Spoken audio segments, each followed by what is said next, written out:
Bonjour et bienvenue à l'émission Plaisir d'amour. Ici Chantal Brault, néo-sexopédienne, spécialiste en savoir-faire et en savoir-être sexuel et spécialiste des sens et du plaisir. Aujourd'hui, on va parler de transformer nos épreuves en opportunités. Comment est-ce qu'on peut transformer ça en opportunité? Pour ce faire, j'ai réinvité sur l'émission Jean-Pierre Beaudoin, l'homme qui marche sur le feu.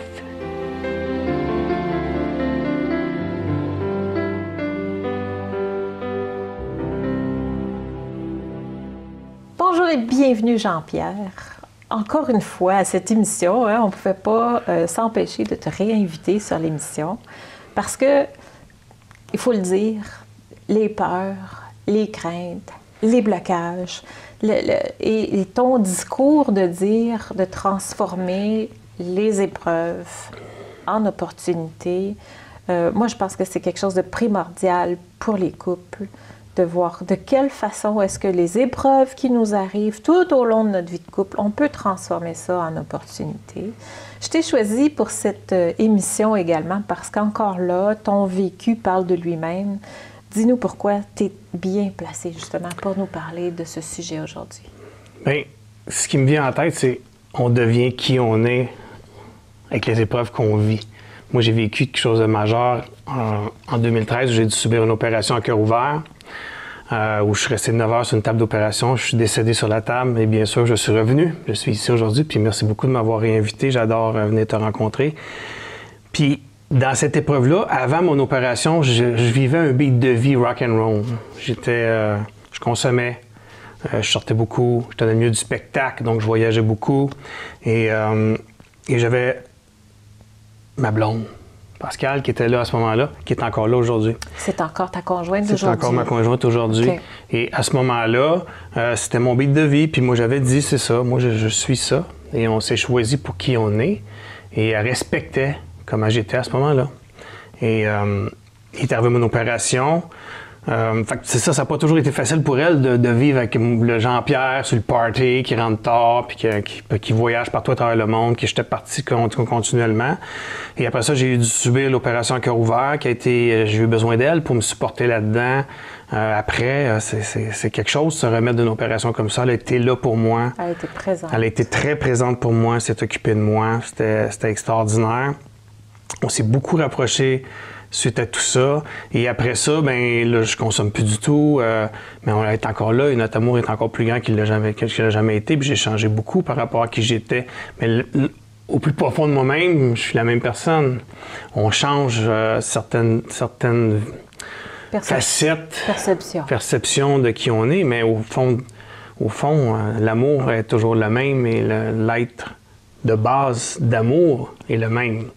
Et donc, ça a été beau là-dedans de voir dans ces épreuves-là notre amour grandir.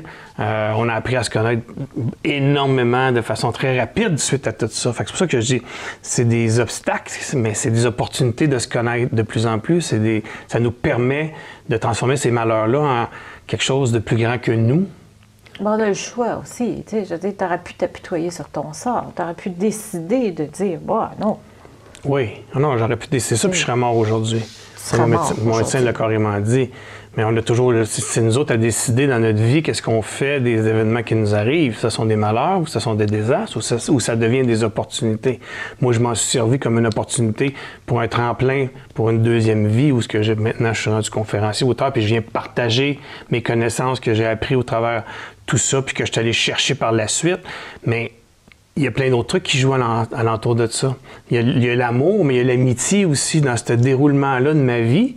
Les très bons amis que j'avais au moment où j'étais dans un big rock and roll, ils sont plus là aujourd'hui. Ils sont plus là aujourd'hui. Il y a quelque chose qui se transforme. Bien, c'était-tu la vraie amitié? Oui, à ce moment-là. Mais on change, on évolue. Mm-hmm. Tout évolue. On doit évoluer. Puis à un moment donné, si on n'est pas à la même place, mais on n'est pas à la même place, c'est pas grave. J'adore ces gens-là encore, tout ça. Mais il y a plein de mes chums de brosse, comme on dit à bon québécois, ils sont plus dans ma vie présentement. On fait pas nécessairement tous les mêmes choix. Non, puis c'est correct. C'est le respect là-dedans. Par contre, ça change notre entourage, ça change les choix qu'on fait, mais ça, c'est nous qui décidons qui on veut devenir. Et on a toujours le choix dans les épreuves, les malheurs qui nous arrivent ou dans les belles choses qui nous arrivent, de décider qui on veut devenir maintenant. Parce qu'il faut évoluer. Là. La vie, ça ne l'arrêtera jamais. Il faut toujours évoluer. C'est nous autres qui décident vers où on veut aller. Et c'est le chemin qui nous amène vers notre destin qui est beau à vivre. Parce que le but, il n'y en aura jamais vraiment. Moi, je dis toujours qu'il y a toujours autre chose après. On se fixe un but, mais après ça, il y a toujours d'autres choses après. Ça fait que c'est ça la beauté de la vie. Puis c'est le chemin, souvent, qui nous amène vers quelque chose qui est plus beau que tout. Puis, suite à tout ça, quand j'étais plus sur le party, je voulais pas me marier. Moi, je me disais, non, moi, je veux pas me marier, je crois pas à ça. Et là, ben, j'ai demandé à ma femme en mariage, puis on va se marier le 29 juin. Oh, ça se fait là? Oui, au printemps, le 29 juin 2019. Oh. Fait que la vie change. Les perceptions changent. Les perceptions changent, les besoins changent, le respect de l'autre change. Pour moi, c'était pas important. Pour elle, ça l'était beaucoup. Donc, à un moment donné, il y a ça aussi. Ah, mais toi, elle a respecté cette limite-là qui était là présentement pour toi. Puis aujourd'hui, ben, toi, ça l'a évolué, ça l'a changé. Oui, puis on peut dire qu'un malheur a amené une opportunité de mariage. Un malheur a amené une opportunité de mariage. Non, mais c'est tiré par les cheveux, mais on se comprend. Le meilleur et pour le pire. Ben oui, exactement. Mais on a vécu ça, nous autres. Le meilleur et pour le pire. Ça a été vécu. Ouais, mais ça fait quand même plusieurs années, là, vous êtes ensemble. Oui, ça fait 8-9 ans. Là. OK, 8-9 ans. Oui. Fait que c'est ça qu'il faut. Puis moi, je dis toujours que dans la vie, quand il nous arrive des malheurs, des épreuves, on perd jamais. On gagne ou on apprend. On gagne ou on apprend. On perd pas. Ça, j'aime cette phrase-là. Il faut écrire ça. On gagne ou on apprend. apprend. Dans la vie, c'est ça. Fait que c'est de même qu'on transforme des malheurs en opportunités parce qu'on le décide. Parce qu'on a toujours le choix de jouer à la victime quand il nous arrive un malheur. Mais si on veut, on peut trouver un sens à tout ça. Puis j'avais dit lors de ma première présence une phrase que j'utilise toujours. La vie ne nous arrive jamais à nous, mais pour nous. Fait que si on voit la vie comme ça, on est capable de changer les malheurs en opportunités. Parce qu'on le décide. Donc, les épreuves, ça ne nous arrive pas à nous. Pourquoi ça m'arrive à moi? Ça m'arrive pour moi. Oui. Qu'est-ce que tu peux apprendre de ça? C'est quoi le cadeau de cacher? Quelque chose. Oui, c'est de même qu'on grandit dans la vie. Puis dans les couples, c'est la même chose. Fait que des fois, il arrive des petits malheurs, des petits malentendus, et on en fait des grands cas. À la place de dire comment on peut apprendre pour grandir en tant que couple là-dedans. Puis devenir une meilleure version de notre couple. De notre couple. Puis il faut se respecter là-dedans. Puis si on ne discute pas, puis on n'échange pas par rapport à ça, on s'en va où? C'est facile. Dans la vie, c'est facile de transformer un événement en malheur puis s'en aller. À la place de dire, voici l'événement, on en fait une opportunité ensemble et on grandit ensemble. C'est la décision des gens. Et les gens, je sais pas si je vais utiliser un mot qui est peut-être un peu grand, mais par lâcheté un peu, c'est plus facile des fois de se sauver que d'affronter. Okay, donne-nous un exemple. Là. Parce qu'on parle des gens, c'est toutes nous autres. Okay? On est tous impliqués là-dedans, ça nous concerne tout le monde. C'est sûr qu'il y a un exemple flagrant qu'on peut voir, quelqu'un qui trompe son partenaire. On a toujours le choix. C'est facile de dire, bon, c'est fini, je m'en vais. Le choix de la réaction. Le choix de la réaction, du première réaction. De la première réaction. Mais si c'est de l'amour sincère, profonde qu'il y avait entre les deux personnes et qui encore, parce que ça pas parce que quelqu'un trompe quelqu'un que l'amour tombe automatiquement. Ça peut être une erreur de parcours, ça peut être un paquet de trucs qui sont arrivés, un malentendu, un non-dit entre deux personnes qui a fait que cette situation-là a poussé, a grandi. Mais après ça, je pense qu'on a le droit de pardonner dans la vie. Il faut pardonner, mais il faut aussi dire, bon, OK, qu'est-ce qu'on peut faire de cette situation-là pour grandir ensemble et en faire une opportunité. Là, je sais qu'il y a du monde qui dit, il est malade, lui, virer une opportunité que mon chum m'a trompé ou ma blonde m'a trompé. Bien, j'en connais, moi, des couples qui sont devenus beaucoup plus forts suite à quelque chose comme ça parce qu'ils ont eu des vraies discussions. Donc, c'est possible, même après une trahison, appelons-le comme ça, même après une infidélité, que le couple puisse se construire à travers ça. Est-ce que c'est d'acheter la paix ou c'est vraiment se construire à travers ça? Moi, je suis convaincu que c'est se construire. Si tu sais, acheter la paix, ça ne t'offre pas, comme on dit. C'est ça. Donc, c'est de décider du sens qu'on donne à ce qui est arrivé. On s'était perdu. Un des deux est allé faire quelque chose qu'il n'aurait pas dû faire. C'est-tu pour attirer l'attention? C'est-tu pour casser le couple? C'est-tu pour me passer un message? Comprends-tu? Ça dépend toujours du sens qu'on donne. Et on en fait quoi? On se rapproche et on passe à travers tout ça parce que l'amour qu'on a l'un pour l'autre, c'est pour la vie et c'est non pas une histoire d'une heure. Fait que c'est des questions qu'on doit se poser. Il y a de la responsabilité là-dedans aussi, parce que oui. c'est un couple, donc il y a toujours deux responsabilités. Il y a toujours, il y a une situation, mais on est tous les deux responsables de cette situation-là. Là, j'entends déjà, il va y avoir des réactions. C'est sûr qu'on va réagir du monde aujourd'hui. Mais ça reste que dans une situation de couple, il y a toujours deux côtés de la médaille. Là. Il y a toujours... Oui, puis moi, j'ai toujours... Puis l'affaire qui est super important, je pense, c'est de prendre nos responsabilités personnelles. Les gens oublient souvent qu'on est 100% responsable de ce qui nous arrive dans la vie par rapport aux décisions qu'on prend ou qu'on ne prend pas. Donc, ceux qui vivent des choses comme ça doivent prendre leur responsabilité à 100%. Puis comment on prend notre responsabilité, exemple, dans cette situation-là? Mais c'est pas faut pas le nier, premièrement. C'est de la personne qui l'a fait, de le nommer, ne pas le nier et être prêt à vivre les conséquences. Mais ouvrir aussi son livre en disant « Oui, mais il faut que je partage telle chose avec toi. » Et l'autre personne peut arriver que l'autre personne a une partie de responsabilité parce qu'elle n'était pas présente ou n'était pas présent, parce que X, Y, Z. Là. On a plein d'exemples qui peuvent arriver dans cette situation-là. Mais je sais que pour certaines personnes, c'est très dur, mais il y en a plein. Moi, je connais des couples qui ont passé au travers de ça, qui sont des couples les plus forts que je connaisse aujourd'hui. Donc, c'est une possibilité de se construire dans l'adversité. C'est toujours une question de choix, finalement, une question de décision. Fait que si je veux transformer mes épreuves en opportunité, il n'appartient qu'à moi que d'avoir des yeux qui le voient en ce sens. Oui. Puis on a toujours le choix. Ça dépend. Le chemin qu'on veut vivre, il ne sera pas toujours facile. Que ce soit dans une histoire de couple ou personnellement, on a toujours des épreuves qui arrivent devant nous. Puis les couples les plus forts que je vois, c'est souvent des couples qui ont eu des épreuves en avant d'eux. Les couples qui ont toujours eu tout facile, souvent, la séparation est facile. Moi, je sais très bien qu'avec ma blonde, avec tout ce qu'on a vécu, notre couple est hyper solide parce qu'on a passé par-dessus des épreuves. Puis on en a fait une opportunité de devenir un couple fort qui partage et qui sont très, très près l'un de l'autre. Donc, mais on aurait pu facilement... Ma blonde aurait pu dire, là, moi, je ne me tente pas de m'embarquer de sortir avec un chum qui est sur le party, puis après ça, de m'occuper d'un gars qui vient de se faire opérer à cœur ouvert. Là, finalement, il est rendu non bien plate, il ne boit plus d'un souper. Tu sais, je veux dire, il y a plein de raisons qu'on aurait pu se donner, un bord ou l'autre, pour dire, bon, mais là, c'est un malheur, c'est plate, là, moi, je ne me tente plus, ou moi, j'aurais pu jouer à la victime, puis dire, bon, ça ne marche plus.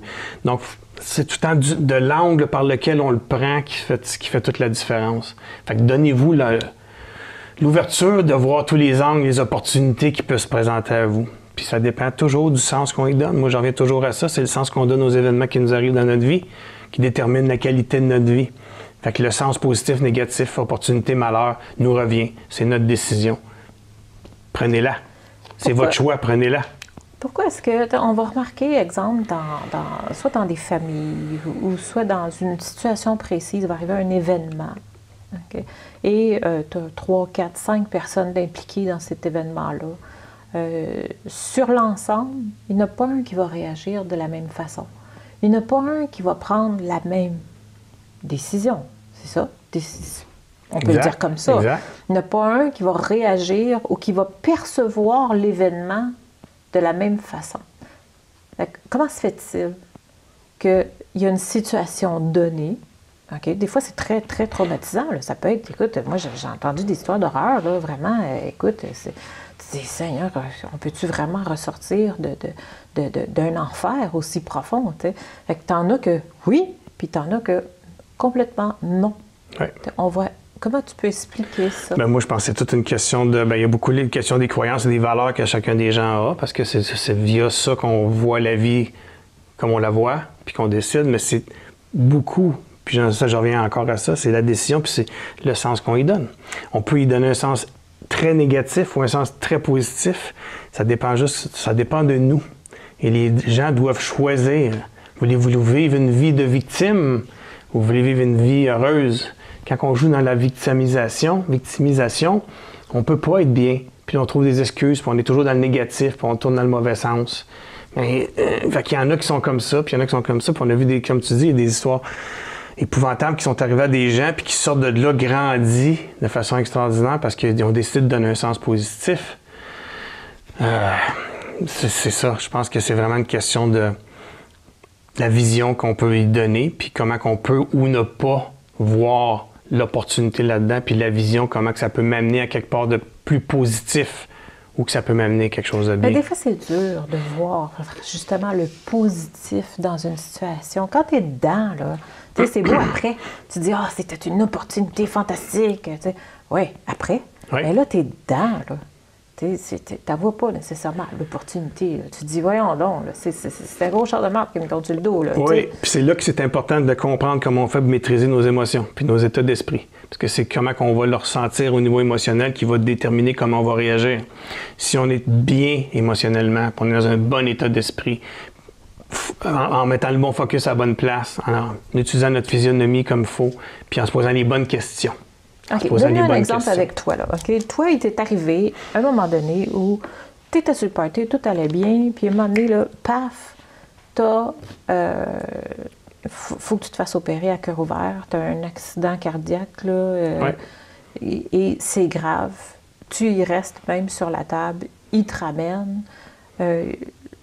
Comment, dans ta tête, ça s'est passé, le fait de prendre cette situation-là pour toi, justement? Tu sais, c'est quand même extrême. On a touché à la mort, là. Oui.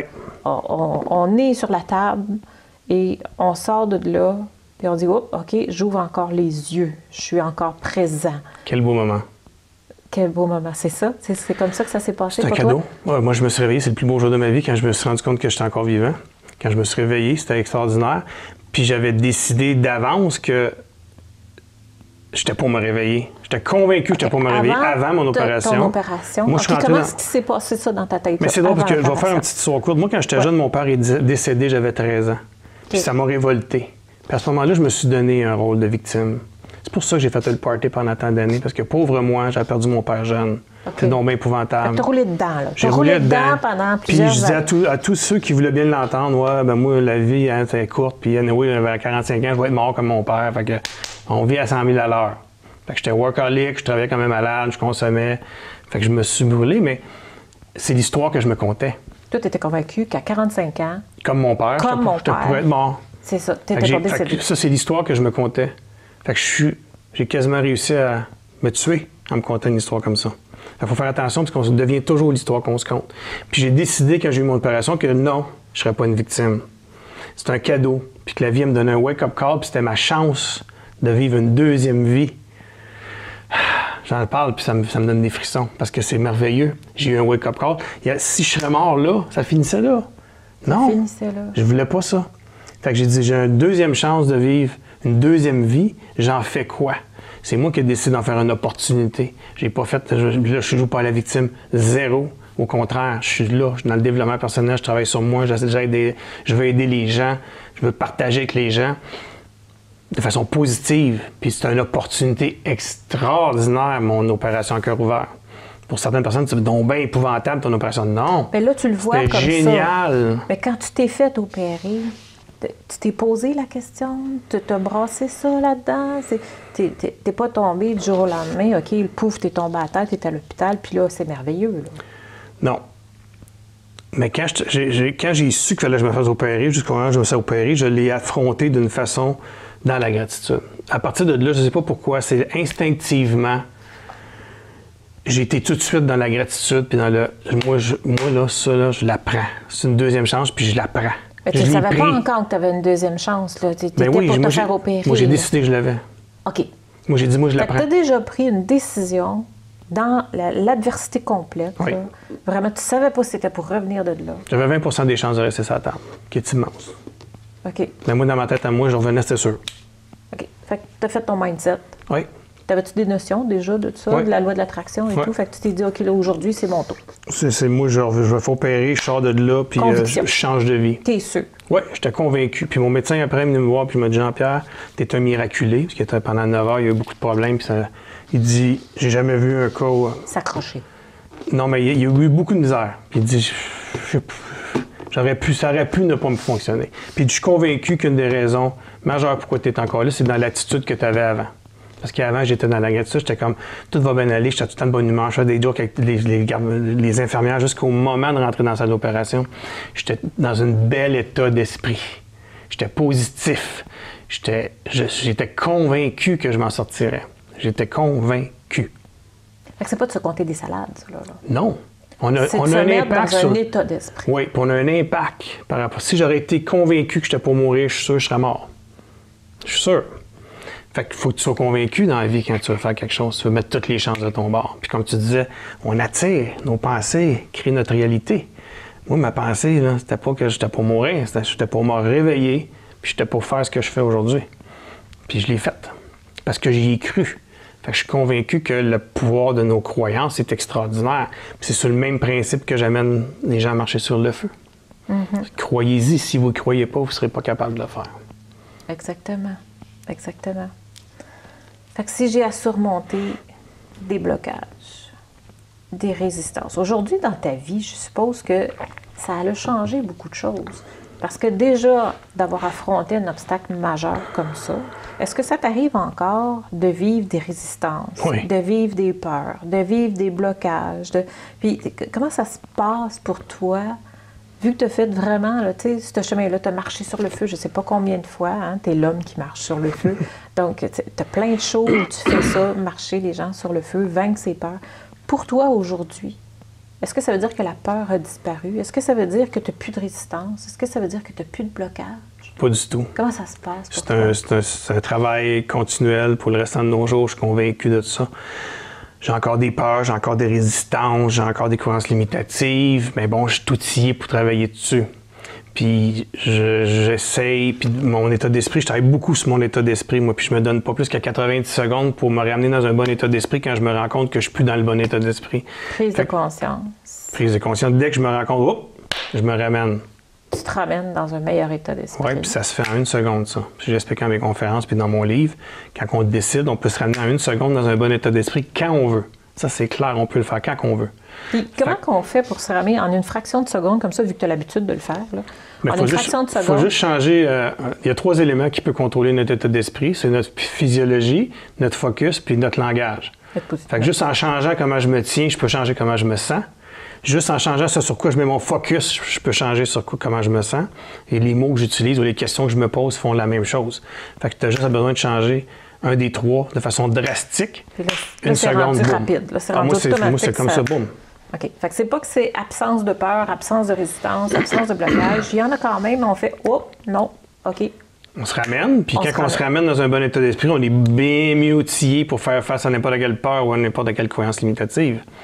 Puis quand j'ai certaines de mes croyances limitatives, mais on les apprivoise aussi. Il y en a on va toujours en avoir des croyances. Il faut les apprivoiser, puis il y en a certaines qu'il faut se débarrasser. Fait qu'on les enlève, puis on les change pour des croyances de renforcement. Tu racontais là-dedans que quand il arrive une situation, une épreuve, OK, si on décide de changer l'épreuve et de le mettre comme une opportunité, quand il arrive une épreuve, c'est de voir tout ce qui pourrait arriver de pire, toutes les éventualités. Quelles pourraient être les éventualités de ce qui pourrait arriver de pire? Mm-hmm. Puis une fois qu'on a passé à travers tout ça, de faire l'éventualité de ce qui pourrait arriver de mieux, c'est ça? Oui. Explique-nous ce processus-là. Bien, c'est une question de dire, bien, faut être conscient d'où on est, puis avant de faire un move, des fois, il faut se dire, OK, c'est quoi le pire qui pourrait arriver? Puis après ça, s'attendre au mieux. Mais on est comme quand on fait ça, tout notre backup, on est prêt à tout. On est prêt à tout. On a tout vu. OK, de voir toutes les possibilités, pas juste les pires. Non. Toutes les pires, toutes les bonnes, toutes les opportunités. Mais les pires, moi, je trouve que c'est intéressant de regarder les pires parce que souvent, les pires sont pas si pires que ça. Ça vient réduire la peur. Ben oui, des fois, le monde sont comme moi, mais il va arriver quoi? Mon oncle Gérard t'appellera plus. Des fois, c'est non, mais des fois, c'est des affaires très affaires très basiques. Tu dis ouais, si je mettons, je vais pas au party en fin de semaine, mon oncle Gérard va être fâché après moi. OK, c'est-tu grave? Tu sais? Fait qu'attends-toi donc au mieux. Tu sais que mon oncle Gérard va comprendre qu'en fin de semaine, t'es même mieux aller à Saint-Tite. Je sais pas, tu comprends-tu? Fait que c'est comme un moment donné, là, je mets ça basique, mais dans la vie de tous les jours, c'est un peu ça aussi. Des fois, on se crée des histoires qui n'existent pas. Puis comme on disait, 99 98 de tout ce qu'on se compte, puis des peurs qu'on se compte, n'arrivent jamais. Fait que des fois, quand on les regarde, on les adresse, on se rend compte comment ils ne sont pas possibles ou c'est pas réel. On se compte des histoires. Fait que l'adresser, des fois, on se rend compte nous-mêmes qu'on beurre épais plus que le client demande. Puis on peut se débarrasser de ça. Quand tu dis l'adresser, ça veut dire le verbaliser. Ouais. Ça veut dire le verbaliser ou l'écrire. Moi, je travaille beaucoup. T'écris. Moi, j'écris beaucoup. Quand j'ai des affaires, je pose des questions, je m'assois, puis là, j'écris. OK. Bon, qu'est-ce qui pourrait arriver? Comment je pourrais régler ça? Qu'est-ce qui pourrait arriver de pire? Puis une fois que tu Qu'est-ce as qui pourrait fait le arriver tour de mieux? de tout ça, là... Ben là, je fais le move. Le move. Donc, on passe à l'action. Go for it. Là, on y va. Passe à l'action. C'est arrête de freiner. Parce que dans la vie... Arrête de rester sur place. Ouais, dans la vie, si on ne fait pas d'action, il n'y a rien qui bouge. Fait qu'il faut grandir, il faut faire des actions concrètes, réelles. Sinon, il n'y a rien qui bouge. Tout ce qui est pour grandir. Puis quand on affronte nos malheurs, puis on les tourne en opportunité, on grandit. Puis tout ce qui ne grandit pas, fait quoi? Il meurt. Un arbre qui ne grandit plus, il meurt. C'est ça. Fait qu'il faut continuer à grandir, il faut se nourrir, puis il faut prendre des opportunités. Transformer nos épreuves en opportunités. Oui. Tout simplement. Oui. Écoute, Jean-Pierre. Déjà fini? C'est déjà fini. Trop vite avec toi, Chantal. Écoute, c'est fantastique. J'espère que ça vous a donné des outils. J'espère que vous comprenez mieux comment transformer vos épreuves en opportunités, de surmonter vos résistances et vos blocages. Vous avez toujours possibilité de venir écrire à Jean-Pierre, d'ailleurs, hein, qui va vous répondre avec grand plaisir. Donc, c'est tout pour nous. On se revoit pour une prochaine émission. À la prochaine. Merci Bye, beaucoup. Jean-Pierre. À un couple que j'accompagnais, je le disais, vous avez deux options. Être en relation ou avoir raison. Mais vous ne pouvez pas avoir les deux. Dans un même moment, je ne peux pas et avoir raison et vouloir être en relation. Je dois choisir. C'est comme un Y, c'est comme une patte, c'est comme une croisée de chemin et je ne peux pas être sur le même chemin en poursuivant les deux. Évidemment, je peux être en relation avec toi, Chantal, et m'amener à toi dans ma vérité et en bout de ligne, ensemble, on détermine que c'est la vérité commune. Mais l'objectif ultime, ce n'était pas d'avoir raison.